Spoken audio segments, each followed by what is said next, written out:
Thanks for joining us. I'm Megan Roberts. We begin tonight in the Northwest Territories. Police and the fire marshal in the town of Fort Smith are investigating the circumstances around a house fire early this morning. The RCMP say they got a call just after 4:30 a.m. about gunshots and a house fire on Field Street. The fire completely destroyed the house.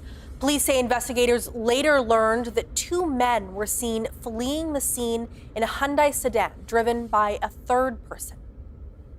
Sergeant has come in and talked to me and assured that it was a very targeted situation. There's no threat ongoing for the community as a whole. The area of town near the fire was closed for several hours while firefighters battled the flames. No suspects have been identified. 12 million trees will be planted on Clichon lands in the Northwest Territories over the next 7 years. The Clichon and federal governments announced a $53 million investment today to make it happen. Seeds for the project will be collected from local tree species. The money will help build a tree nursery in the region and provide training to community members. The goal is to restore ecosystems, create jobs, and bring back habitat for boreal caribou. You know, we had wildfires and it devastated our region, our precious Clichon land, and now we need to have a reforestation. So hopefully turning into green even going forward, but it's going to take some time to get there. But this is a great start. The federal government is spending nearly $45 million on the initiative. The Clichon government is chipping in the rest. Today's deal means a total of 13 million trees will be planted in the region in the coming years. Work was already underway to plant 1 million trees around Betchacon as part of a similar but separate agreement. All three territories have signed deals to extend the federal government's child care program until 2031. The government announced the agreements yesterday. They provide almost $37 billion over 5 years to 11 provinces and territories. The deal comes just days before Justin Trudeau leaves office. Trudeau says they ensure the long-term viability of one of his government's flagship policies. The funding will start in 2026. Nunavut gets $109 million, the Northwest Territories gets $80 million, and the Yukon $74 million. Only two provinces didn't sign an agreement, Alberta and Saskatchewan. Northerners affected by the health consequences of smoking could soon be getting a payout. It's part of a long-running legal battle between tobacco giants and Canadian provinces and territories. The Ontario Superior Court of Justice has ordered tobacco companies to pay $32.5 billion in compensation. Nunavut Health Minister John Main says Nunavut will receive a portion of that settlement. He says $97 million will go toward strengthening healthcare services in the territory. The Northwest Territories is expected to receive at least $185 million from the settlement. The Yukon will get about $101 million. All three territories will receive a lump sum payment up front, and the remainder of the compensation will be paid out over a period of time. Some of the settlement funds will go toward researching smoking-related diseases.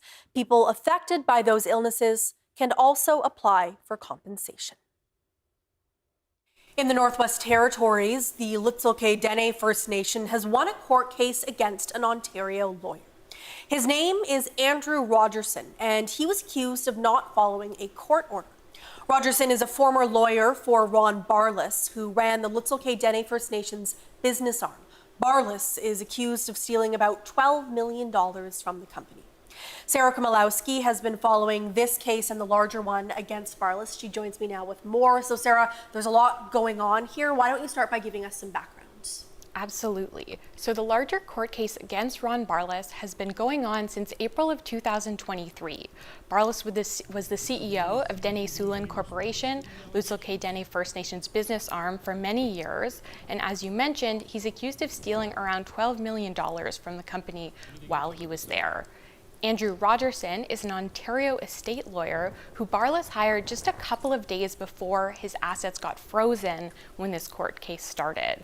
Rogerson then moved hundreds of ounces of gold and silver out of the Northwest Territories for Barlas and moved them to his law firm's safe. It included 300 ounces of gold that Barlas owned. For reference, that's about 19 pounds, or about the weight of a very large pug dog. As far as we know, that's the only work that Rogerson ever did for Barlas. And when he hired him, Barlas gave Rogerson a retainer for up to $90,000 of work. Okay, so what is the court case against Rogerson then? So both the precious metals that Rogerson had in his possession and the retainer that Barlas gave him were frozen by that court order. So legally, he was supposed to declare that he had them and hand them over to the accounting firm that has control of Barlas's assets while this court case is going on. But Rogerson didn't do that. He didn't declare the precious metals, he ignored emails, and eventually the receiver needed to get a court order to get the gold back. He also broke the court order and spent the retainer that Barlas gave him and didn't give it back. So this court case was about the First Nation trying to get him to give that money back, that $90,000. The First Nation first launched the lawsuit last spring, but it wasn't heard until this week on Monday. And that's partially because the case was transferred to a new judge, but also partly because Rogerson created some delays. He missed a couple court hearings, he came to others unprepared. Rogerson is also currently suspended from practicing in Ontario because he sexually harassed some of his female employees and sent unprofessional emails to two of his clients. So then what happened on Monday, Sarah, when this case was finally heard? Yeah, so Rogerson didn't actually show up to give his response, which again, it's not the first time that he's missed court dates. He sent an email partway through that had no explanation other than a note from a Scarborough, Ontario doctor saying that he was sick. No further details, but the judge decided not to wait for him. And basically, the lawyers for the First Nation got what they were asking for. The judge ordered Rogerson to pay back the $90,000 to the receiver. He also ordered Rogerson to pay for all of the legal work that Lutzelke lawyers did to get the money back, which was almost $50,000. The judge said that it is very unusual to make for someone pay costs like this, but it was a special case. He called Rogerson's behavior appalling and said that he obstructed the proceedings. In court, the judge said that he will provide more information on when Rogerson needs to pay the money back and what the terms will be in a written decision. That decision wasn't in yet as of yesterday, but the lawyers are expecting it soon. Meanwhile, the larger case against Barlas shows no signs of ending anytime soon. The judge initially sided with the First Nation, but Barlas has appealed, and that appeal is going to be heard in April. And we'll certainly keep an eye on it. Thank you for all your work on this, Sarah. Thank you.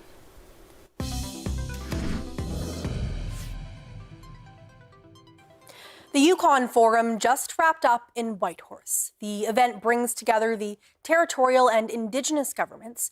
And as Virginie Anne reports, today's meetings come as Yukon leaders turn their attention to growing economic uncertainty. The Yukon Forum is wrapping up after a full day of meetings between the Yukon Premier, cabinet ministers, as well as Indigenous chiefs, including the Grand Chief of the Council of Yukon First Nations. This is part of a quarterly gathering that allows political leaders to meet, sit down, and frankly just speak about what's happening in the territory.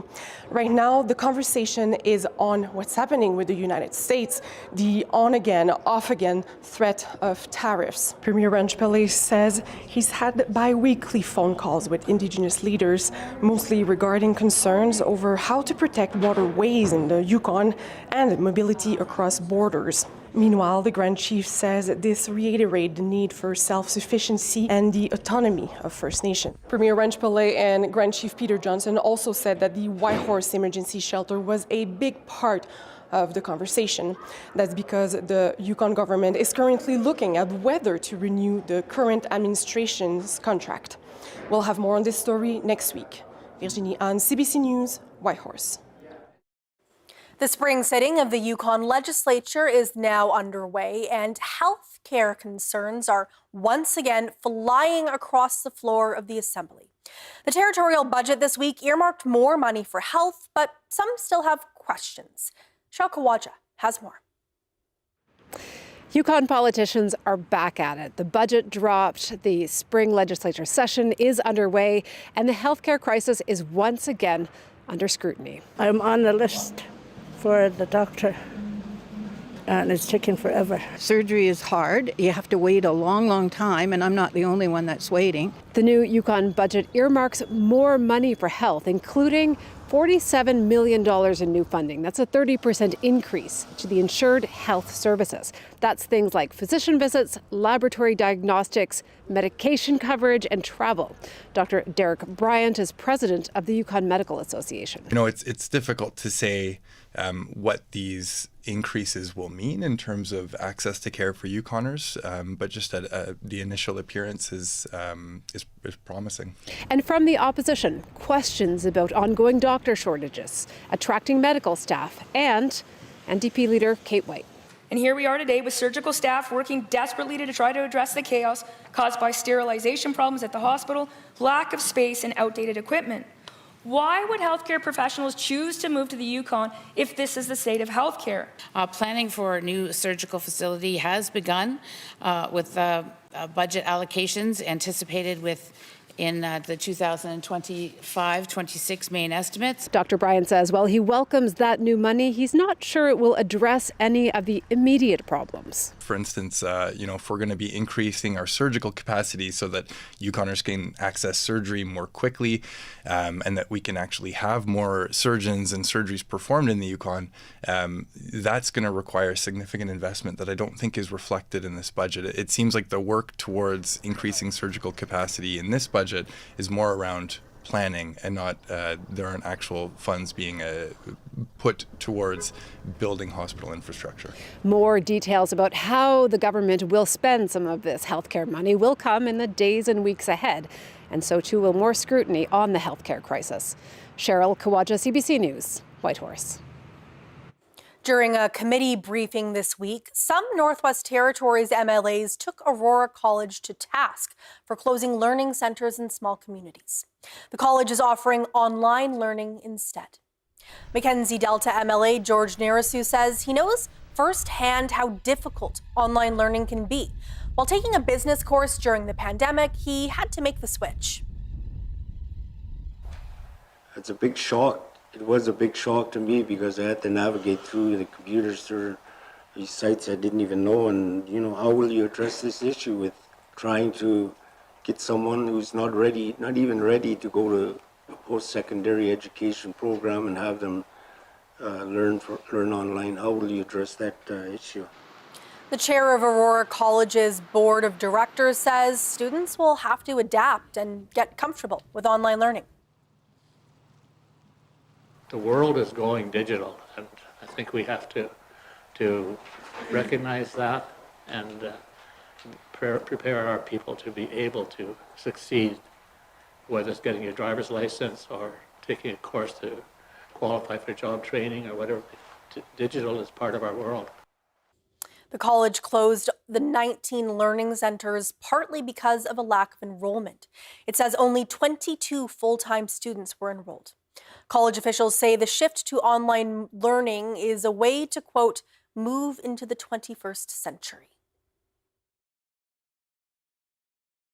Forced and coerced sterilization of Indigenous people is still happening. The Survivors Circle for Reproductive Justice has supports available for Indigenous survivors. Join the National Registry and access up to $70,000 in healing support funds for individuals, families, and communities. The deadline to apply is March 31st. If you or someone you know has experienced forced and coerced sterilization, please call 1-877-386-0750 or visit reproductivejusticesurvivors.ca for more information. Having two kids in diapers impacts every part of our lives. The Canada Child Benefit allows us to give our boys extracurricular activities. It opens their world. Find out if you qualify at canada.ca/everydollar-counts. In your once stolen vehicle in West Africa. That is crazy. Jumped in a car and then off they went. I want my truck back. 300% increase in auto theft. 300%. It's organized crime, well-financed. They are selling vehicles that are insecure. They're working on it. We hear that from a lot of automakers. Yeah. We think we found your car. Oh my goodness.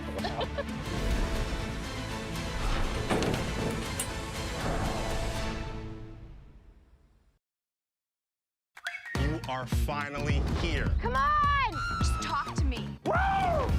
All you have to do is look. Nothing can stand in your way. Are you still nervous? No, not anymore.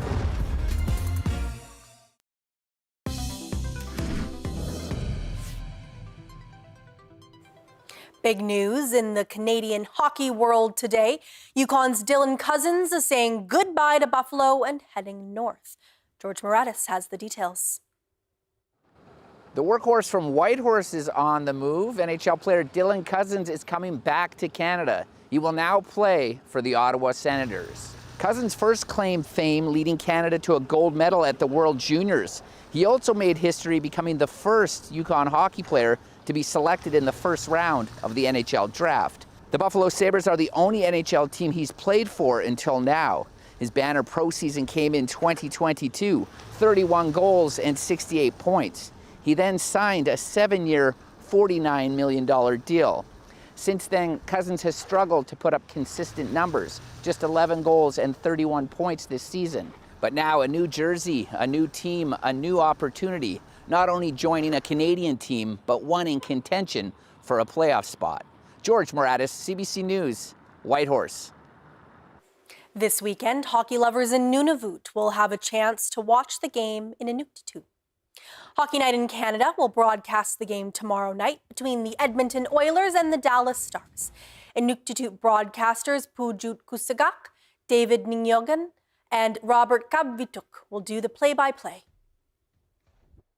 We're really hoping the elders will enjoy it. It's really the first people all three of us talk about and want to do a great job for. What we're most excited about, I think, is this will be the first time ever our elders will get to watch their favorite teams talked about and watch a game all in Inuktitut. There will be 2 more Inuktitut broadcasts, the Ottawa Senators versus the New Jersey Devils on March 22nd, and on April 12th, the Habs against the Leafs. The Inuktitut broadcasts are a joint project between APTN and CBC. The organizer of the buckwheat ski race says the trade war is likely to impact the event, since some Yukoners say they're boycotting U.S. travel. The Buckwheat International Ski Classic has taken place on both sides of the border for decades. The president of the Log Cabin Ski Society says the race will continue regardless of political turmoil. He thinks skiers will still show up in force. The decisions that are being made in our country down south do not reflect the values of what we have here. We have to stick together, because if we don't, we lose something that has a value that will outlive our lifetimes. The free ski race starts next weekend. This year's theme is Creatures of the Deep, Enchantment of the Ski. Municipalities are joining the Team Canada approach in response to the threat of U.S. tariffs. As Alexander Silberman reports, local governments are looking for different ways to take a stand and fight back. As soccer teams face off in this BC border city, residents are backing their community's fight against U.S. tariffs. We got to stand strong. Hoping canceling a contract for new American-made bleachers will send a clear message south of the border. They should stick with Canadian-made, and we should support our Canadian economy. For me, that was really an important statement to make. Surrey's mayor recently deferred a vote on a $740,000 contract for the bleachers because they're made by an Indiana company. When we hear the comments by the President of the United States, not only are they concerning, but they're extraordinarily offensive. That rejection of Trump's calls for a 51st state and tariffs has municipalities across Canada taking a stand. Vancouver City Council passed a motion directing staff to look at dropping American suppliers. Toronto is moving forward with a similar Buy Canadian policy, and Montreal announced it would no longer make any purchases from Amazon. We need to look under sort of the hood of every possible way that we can make our local economy more resilient to any impact. New soccer bleachers are just a fraction of the budget here in Surrey, where 99% of goods are already purchased in Canada. So experts say canceling contracts is largely a symbolic move. So symbolism is important, but Canadians as well as governments or administrations should realize that we cannot take a knee-jerk reaction, which is going to hurt us. Take your time, let's go! At the field, residents say they're happy sticking to older wooden bleachers if it means sending a message to the U.S. Alexander Silberman, CBC News, Surrey, British Columbia. Tariffs apply to what's bought and sold, but another big part of the cross-border economy are tourists. The CBC's Pinky Wong spoke to people who rely on that industry in British Columbia. This horse carriage has been taking tourists around Vancouver's Stanley Park since the 1980s. Given the current Canada-US tension, some Canadians have decided not to travel down south of the border. But some tourists from the U.S. do not seem to be changing their travel plans. We've been to Vancouver before to go on a cruise, and my husband comes up here to Ontario and goes fishing every year, 2 and 3 times a year. So we still will. 3 weeks this year. Yeah, 3 weeks we'll come up here and go fishing. Banff in September. Yeah, we still will come to Banff and we go to Canada all the time. Interview today with Jerry O'Neill with the horse-drawn tour says 65 to 70% of his customers are from the States, including California, New York, and Florida. We always got to get ready for the unexpected.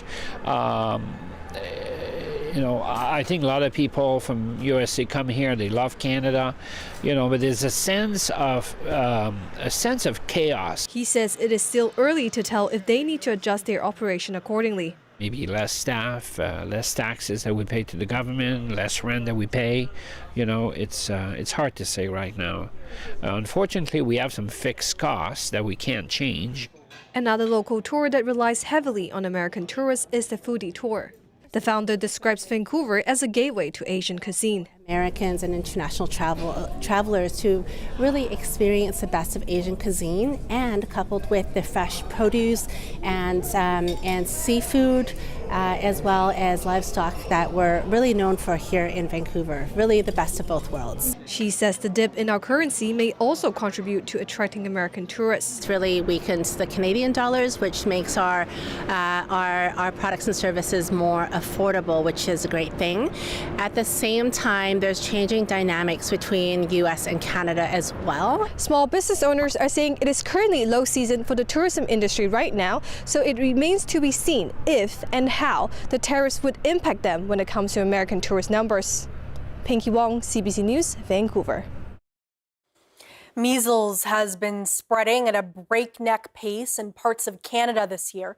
The first 2 months of 2025 saw more measles cases than all of last year. And with families traveling for March break, public health officials worry that it's only going to get worse. Jennifer Yoon reports. How excited are you about traveling? Very excited, very. With the excitement of March break, anxiety about measles. Yeah, we are concerned. He can't get his measles vaccines until he's a year old. Right now, there are measles outbreaks in every region of the world, with cases in popular vacation hotspots like Thailand and Mexico. In the U.S., there are cases in California, New York, and Washington State, among others. But the biggest outbreak is in Texas. An unvaccinated child died there of the disease. In nearby New Mexico, another death, an adult who had measles and had also not been vaccinated. In Canada, the disease has been spreading at a breakneck pace this year. Over 200 cases reported in Ontario, Quebec, Manitoba, and British Columbia. That's more than all of last year. Most of those sick are kids who are not fully immunized, catching the super contagious disease from schools, daycares, and other community settings. Measles is actually so infectious that even after someone with measles leaves the room, the virus still lingers in the room for about 2 hours. Many kids have needed to be hospitalized, say public health authorities. My baby. It's terrifying, says this mom. There are several cases in Niagara where she lives, but her newborn can't get the shot yet. She's too little. She has no protection, and it's very contagious. So I even worry just bringing her out. I tried not to judge, but I feel very angry that it's completely preventable. It was almost eradicated. There is no cure for measles, so the best way to protect yourself and the most vulnerable, doctors say, is by getting vaccinated, especially before traveling abroad. Jennifer Yoon, CBC News, Toronto.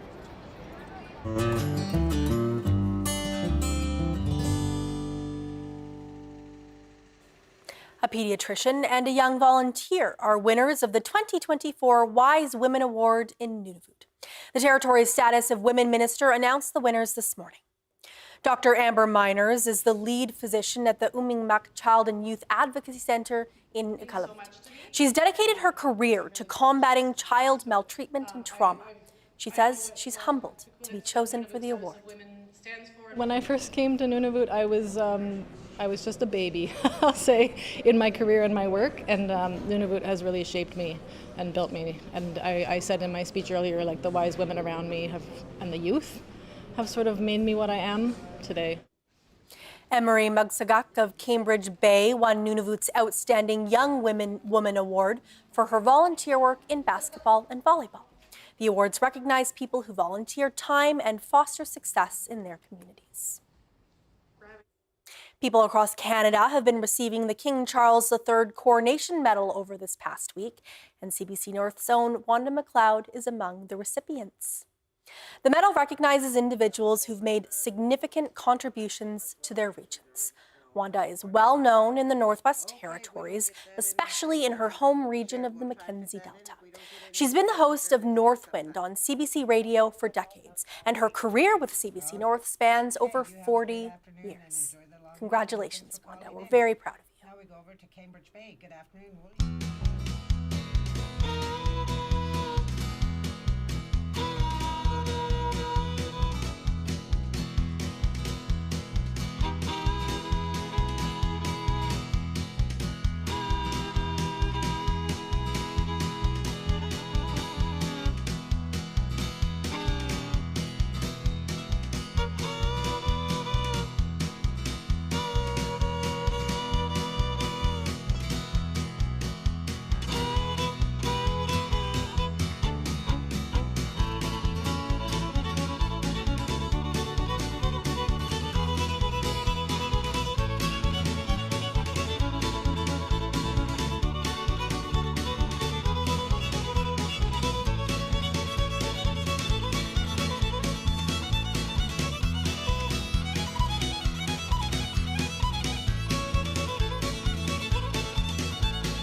And that is Northbeat for tonight. For news anytime, go to cbc.ca/north.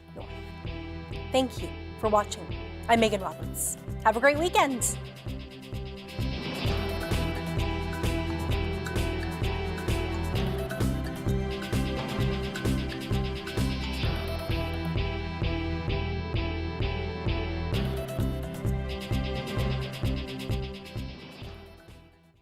One good scheme deserves another. Stay on him. I feel we may be in for a challenging few days. Cheers. Cheers. 12 new records for a penny. Sounds too good to be true. It's not a scam. Cancel anytime. It's all in the fine print. You're going to end up on the hook for a lot more. You think I'm stupid? I used your name to sign up.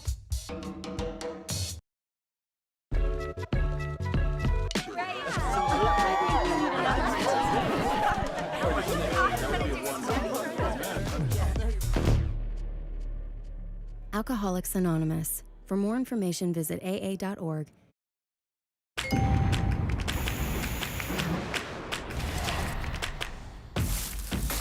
I've never seen anything like this before.